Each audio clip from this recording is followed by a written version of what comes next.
Por que Deus tornou-se humano? Após o estudo anterior, a natureza dual da luz, partícula-onda, e a natureza dual de Jesus Cristo, Deus, homem, onde trabalhei a natureza divina do Emanuel, esta pergunta torna-se pertinente. Por que o Deus eterno e todo-poderoso teve que se encarnar em forma humana? Por que se sujeitou a esta grande humilhação?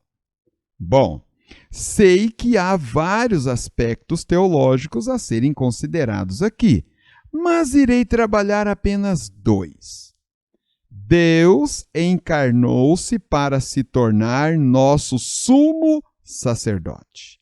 O patriarca Jó, em meio ao calor da sua provação, falando em nome de todos os humanos, elucidou uma questão de extrema relevância. Jó, capítulo 10, versículo 4.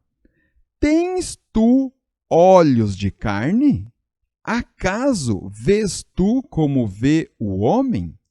Jó queria saber se Deus tinha capacidade de sentir como ele para lhe permitir todo aquele sofrimento. Creio que sim, Deus é onisciente. No entanto, na mente do homem pecador e acusador, sempre teria uma brecha para essas palavras. Mas agora, como escreve o escritor aos Hebreus, sim, ele não só sabe, como também padeceu todas as nossas dores. Hebreus capítulo 4, versículo 14 ao 16. Tendo, pois, a Jesus, o Filho de Deus, como grande sumo sacerdote que penetrou os céus, conservemos firme a nossa confissão, porque não temos sumo sacerdote que não possa se compadecer de nossas dores e fraquezas. Antes foi ele tentado em todas as coisas, a nossa semelhança, mas sem pecado.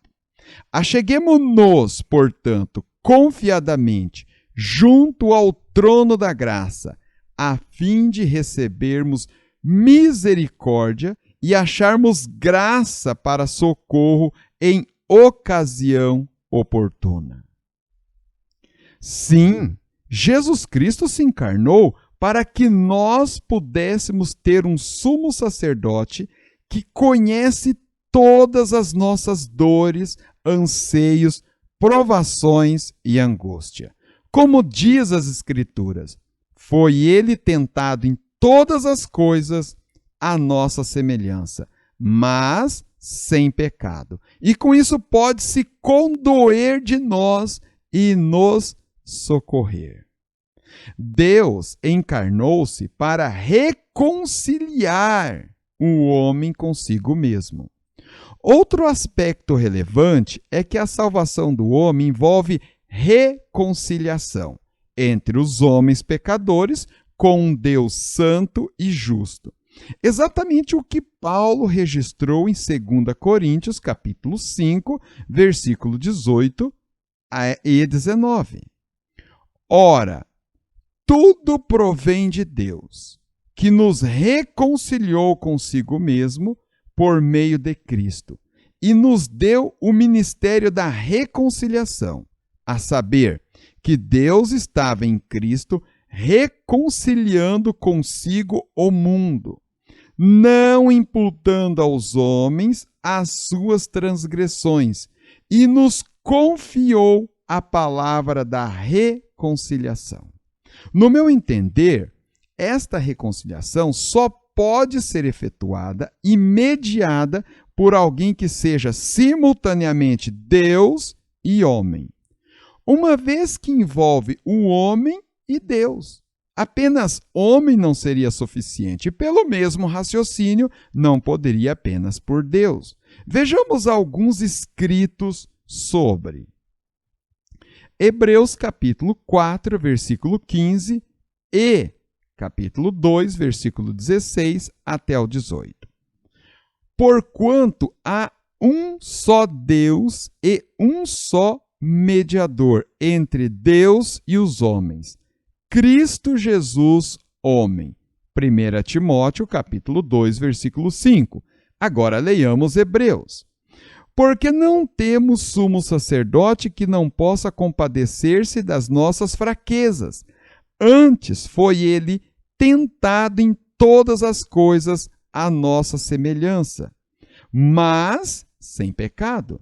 Pois ele, evidentemente, não socorre anjos, mas socorre a descendência de Abraão. Por isso mesmo convinha que em todas as coisas se tornasse semelhante aos irmãos, para ser misericordioso e fiel sumo sacerdote nas coisas referentes a Deus e para fazer propiciação pelos pecados do povo. Pois naquilo que ele mesmo sofreu, tendo sido tentado, é poderoso para socorrer os que são tentados. Considere a seguinte ilustração: Deus separado dos homens. Deus unido aos homens através de Jesus Cristo, o Deus homem. O Salvador, simultaneamente, tinha que ser da raça humana para representar-nos e substituir-nos vicariamente, e assim os benefícios da sua morte serem aplicados a nós. 2. E divino, para sua morte ter valor infinito e salvar a tantos homens. Pense na seguinte situação. Estando concentrado em minha sala escrevendo este livro, aconteceu algo inusitado. As janelas de minha casa são relativamente grandes e todas constituídas apenas de vidro. Como era uma tarde ensolarada, resolvi deixá-las todas abertas e expostas sem as cortinas. Ao que um pássaro veio voando e bateu sobre o vidro de uma delas e caiu machucado na calçada. Corri a ajudá-lo. Antes que nossa cadela, Mumu, que é uma exímia caçadora, a achasse, e aí, como diz o ditado, já era para aquele pequeno pássaro. O interessante é que, ao me aproximar e tentar pegá-lo, ele se batia com suas poucas forças que lhe restava. Corria e até que por fim voou para fora do meu quintal. Desejei-lhe boa sorte e voltei a me concentrar. Mas aquela situação me serviu para lhe propor a seguinte ilustração, que pode ser útil neste estudo. Queria muito ajudar o pássaro ferido e administrar a ele alguns cuidados, ou até mesmo algum remédio curativo ou algo do gênero. Tudo movido por amor e compaixão. Não esperava algum lucro com ele, muito menos usá-lo para meu bem. O problema é que ele não aceitou, não entendeu, por isso talvez se retirou para simplesmente morrer em algum lugar solitário. Para que eu pudesse interagir com aquele pássaro, me aproximar dele e administrar algum cuidado, a melhor solução seria poder me transformar exatamente em um pássaro, igualzinho a ele, para então ele aceitar-me junto de si e poder salvá-lo.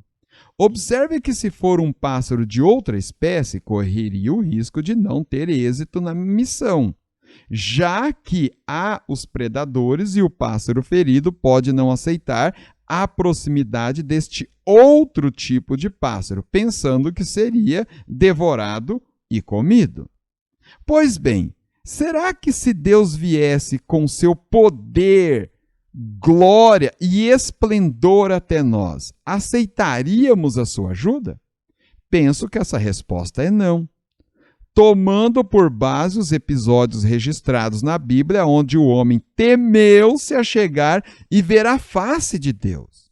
Então, o recurso usado pelo Criador para nos atender e administrar a cura foi exatamente a encarnação, tornando-se por completo semelhante a nós. Assim pôde se achegar a nós, comungar e, pelo seu imenso amor e poder, nos salvar. Bom, pode-se questionar, outro pássaro não poderia salvar este semelhante ferido? Também penso que a resposta é não. Outro pássaro não está acima de seus problemas. Não tem a visão de mundo que o ser humano possui. Não tem o poder, nem mesmo capacidade e habilidade para tal. Da mesma forma, um outro humano, apenas e simples humano, não pode, ou qualquer outra criatura, mesmo o anjo mais poderoso das hostes angelicais, não poderia efetuar a salvação da humanidade. Isso porque não teria capacidade e poder para tal. Somente Jesus Cristo, o Emanuel, Deus conosco, poderia, e de fato ele assim o fez, encarnou-se, comungou, conviveu conosco, administrou e administra-nos a cura para que nós possamos ser salvos. Deus vos abençoe e lhe aguardo no próximo estudo.